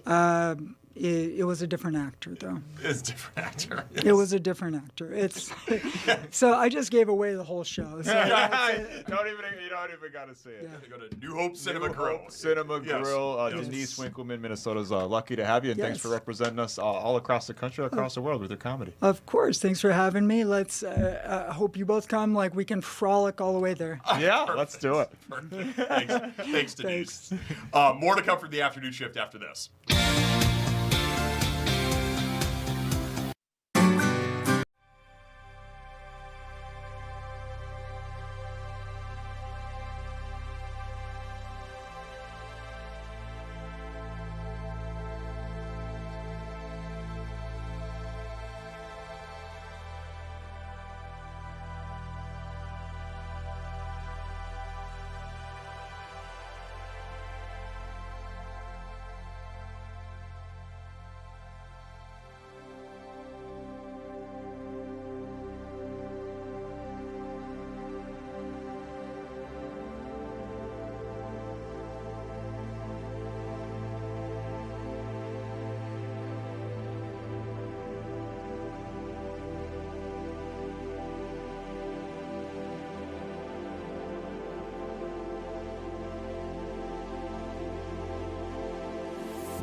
Welcome back to the afternoon shift, Max. It's cold outside. I don't care what Minnesotans say. You guys, I think some people like it. I think you like this. I don't like this. You don't like No. Why are you putting that on me? You always say that. You love this, don't I feel like there's people that like sick this. freak, you love this. That's- No, it's Prince, cold. What did Prince say? He said, I like the cold. It keeps all the bad people out. Yeah, well, that's one thing me and Prince disagree on. But that it is damn cold outside. Yes. It is very cold. What doesn't stop, even when it is freezing, are animals that need to be rescued, they need to be taken care of, and adoption and whatnot. Especially around this time of year. Especially around this time of year. We're very fortunate to be joined by the Animal Humane Society's Director of Communications, Miss Sarah Bamani. There she is. Sarah, what's up? Oh my gosh. Hi, I've got a little friend here with me too. Hey, what's their name? This is Verdant. She's a 2-month-old kitten. She came in with her 2 siblings. They were born to an outdoor cat. And they just need surgery and then they'll be available for adoption. Oh my gosh, she is adorable. She's a little squirmy, so I don't know if I'll hold her the whole time. I got kittens like the one you're holding, other animals. What happens to animal shelters when the temperatures do drop like this? I feel like a lot of people just kind of don't even think of it, but you guys are still working and processing. Yeah. So it's actually really interesting. In a typical year around this time, we'd actually be kind of entering our slower season because kitten season would be ending. So cats are seasonal breeders, so they tend to breed from the spring through the late fall. And this year, we're still seeing kitten litters come in, even though we're now in kind of the deep of winter. So for whatever reason, cats are still going strong. We're seeing a lot of cats come in. She's made an escape. Camera shy. But we also in the winter we'll see more reports of stray dogs, loose dogs, and it's really because fences tend to shrink in the winter as that snow piles up. So that's a tip for everybody. If you have a dog, you have a fenced-in yard, make sure that you're shoveling your snow away from the fence so that your dog is staying in your yard and not able to climb over the fence. We'll also see more animals coming in the winter with frostbite on their paw pads, on their ear tips, on their tail tips.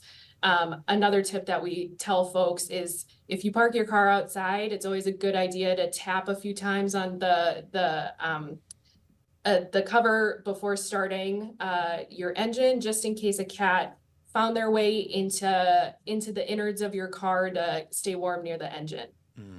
I'm curious, how do the holidays kind of impact what you guys do there? Do you see a lot of people, bringing in maybe a pet that they got for, Christmas or as a gift that they maybe didn't ask for, or like how does kind of the holidays and gifting affect what you guys do there? Yeah, we don't necessarily see an increase in pet surrenders like directly after the holidays, but it is very common for us to, especially with critters like guinea pigs, rabbits, mice, kind of those like what you think of as maybe a kid-friendly starter pet. We don't recommend those pets for kids because they do take a lot of work, just like a cat or a dog does. They can be a great family pet, but we do see some of those critters coming back to us or being surrendered to us because maybe the kids outgrew them. They're no longer interested in taking care of them. So it's really important for folks to think through, how long is this animal going to live? What's the daily care that goes into taking care of them? What's my lifestyle like? What's my kids' lifestyle like? Are they active? Do they like being outside? Do they like being inside? Are there any allergies you should be considering?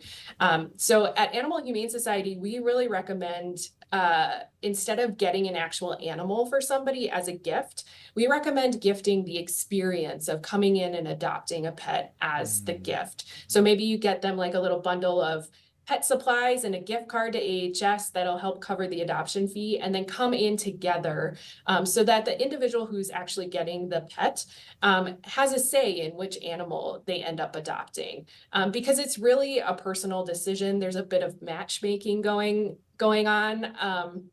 I can't tell you how many times we've had people come into the shelter saying, oh, I want a puppy or a kitten, and then they end up walking out with a totally different animal because they just felt that connection. Yeah, Sarah, just to tap on a point you just made, you have people that are adopting mice. That's a pet for people? Yeah. People have mouse as pets? Absolutely. Yep. And you have mice, those at the rats, Animal Humane Society? Yep, we have 13 different types of critters. Don't ask me to name all of them. I don't know that I'll get all 13, but yes, we have guinea pigs, rabbits, birds, mice, rats, ferrets, chinchillas, dagoos, which are a different type of rodent. We don't get them very often, but every once in a while you might see one. Wow. Very interesting. Yeah. I knew people had mice for pets, but like rats too? Yes, absolutely. There's dog. People are For sure. I'm not yucking anybody's You? yell. Is that not you? me. Some of them live at my crib, but they ain't my pets. Let me tell you that. I'm gonna be donating them to the Humane Society when I find them, because I've seen them around at my crib. But I feel like a lot of people only think of you guys as a shelter for dogs and cats, right? Is that a common kind of thing that you guys encounter, that people like us that are like, what? You guys have all these different kinds of critters? Yeah, it is a common misconception. So yeah, we definitely have lots of dogs, lots of cats for adoption, but yeah, we have the 13 different types of critters as well. So if you're not ready for a dog or a cat, or maybe you don't have a space for a dog or a cat, a critter might be a great option for you.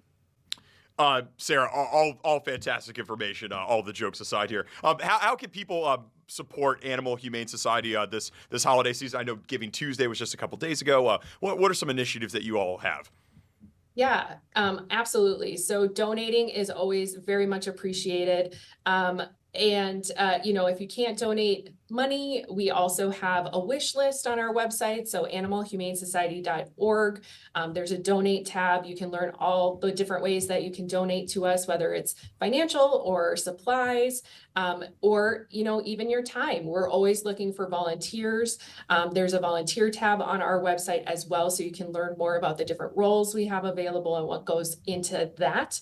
And I would also encourage people, maybe the kids are on winter break, and you're looking for some fun activities to do with the kiddos. Just coming in and visiting with the animals at our shelter is really great enrichment for our animals. It gets them used to interacting with different types of people. So there's lots of different ways that people can get involved and support us this holiday season. Sarah, you guys truly are angels. Like, we really, I speak for the whole afternoon shift. We really appreciate all the work you guys are doing out there, and we appreciate your time today. Oh yeah, thanks so much for having me on. Thank you, Sarah. Thank you.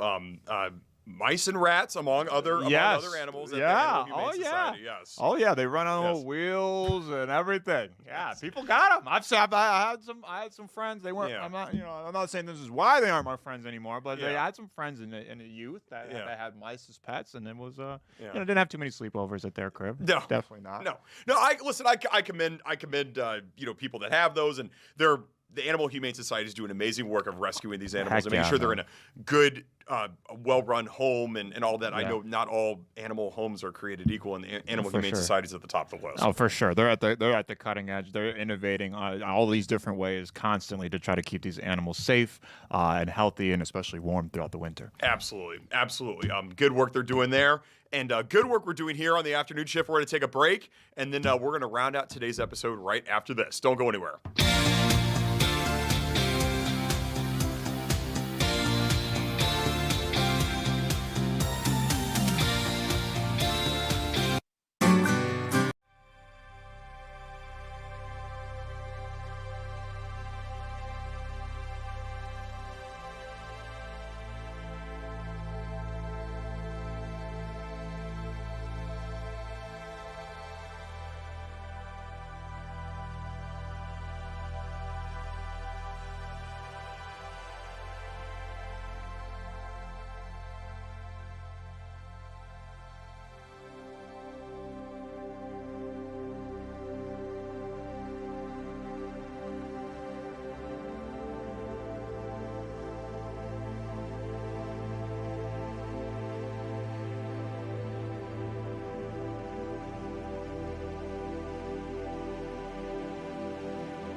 the afternoon shift. Max, we started off today's show at Minneapolis City Hall with CARE and other Somali community leaders, and we're gonna go back to that. Yeah, we played pretty much the entire press conference, listened to all the different speakers, but there was a portion at the end where they took questions from journalists and people in the crowd. So we want to give you that portion of the Q&A session down there in Minneapolis. Yeah, and I think we are going to just play that, and that's going to run up right to the 5 o'clock news too. Yeah, normally we do our little 5 o'clock news starts right now. We're not doing none of that because this is important stuff today. Yeah, absolutely. So here's the question and answer portion of that press conference from earlier, and we will see you back here on the afternoon shift tomorrow. Peace.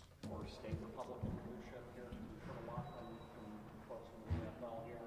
Have you had a chance to converse with the Republican counterparts? No, but I've not had a conversation with Republican leadership, but I did have multiple conversations with Republican Muslims, many of them who have been trying to get the Republican leadership to declare a moral stance. If the president believes that Somali Americans are garbage, do the Republican leadership of the state of Minnesota agree with that? And if they do, they're silent. If they're not, we would have heard from them all. This is a moment of moral clarity. If you believe in something, you must stand for what is right. And so we have not heard from them. We know that there are a lot of Somali Americans that voted for the Republican Party. This is not new, they've existed. Many of them are wondering, is this the party that believes that they who voted for them are garbage? And if they're not speaking in this moment, silence is complicit. And I will add to that I did send an email to our Republican leadership, Lisa Dameth, Mark Johnson, and the Democrats as well, asking them to condemn this yesterday morning at 8 a.m. and to come and stand with us at a press conference yesterday at 3 p.m. Today at a press conference, Leader Dameth lied and said she did not receive an email from me. I have that email. You all can put that on the record. And Jaylani, question for you. Do you regret the Abandon Harris campaign that you went about last year? Do you regret that at all? Absolutely not. The Abandon Biden campaign was about genocide. It was a president who many of us supported, who committed the worst atrocities that we believe in today. This genocide will be one of the darkest stains of this moment. And President Biden, not only did he lose his base, but I personally believe he will go down as probably one of the worst presidents that we have ever had. Do you support President Trump? Absolutely not. And in that moment when we were supporting Abandon Biden, our Abandon Biden was not about supporting Trump at all. At all. I have a thing to say. If you look at our precincts both across Minneapolis in the Ward 8 precincts, Ward 9, Ward 6 precincts, where we have a majority of East African folks, particularly our Somali immigrant community members, you look at those precincts, they went for Kamala Harris. So like there's this myth that sometimes people believe that the Somali and East African community voted for Trump. When you look at the data, that's just not true. They voted for Kamala. They did not vote for this, so insinuating that is just not fair.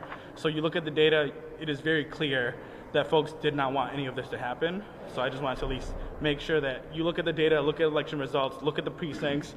It is very clear for who folks voted for, and it was not for the president.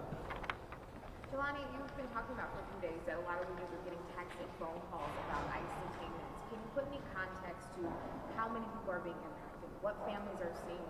Because we've seen a lot of chatter on social media, and of course we want to make sure we know what's true. So our office has been receiving calls, and we encourage people to reach out to CARE Minnesota, Immigrant Law Center, and some of the other organizations, advocates for human rights, and also the other organizations that are on the front lines, COPAL, UNIDOS. There are a number of these organizations that are actually on the ground, Mayorak and others, who are right now have hotlines where people can report ICE, but also at the same time get service and help. So unfortunately, everything is fluid at this moment.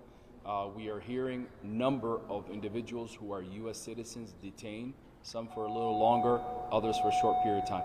We also know that many people who are afraid to even share the fact that they were detained as an effort to maybe see if there are additional fear. So at this point, it's really hard to say the exact number of how many people either detained and but we definitely know that there are a number of people that have been picked up through this ICE raid.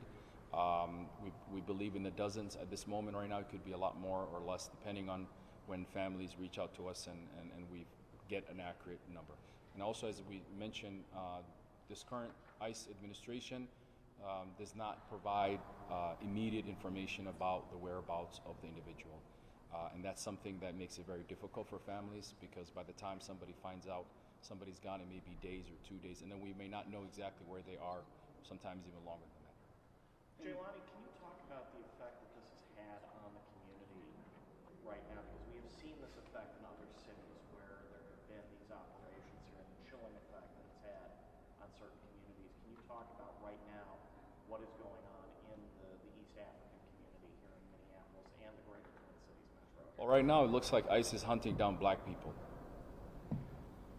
They came here, they're looking for black people. Somali Americans are blacks, they're looking for anybody who looks like that. And here's the interesting thing. I think in this particular junction, what's different is that most of us are actually U.S. citizens.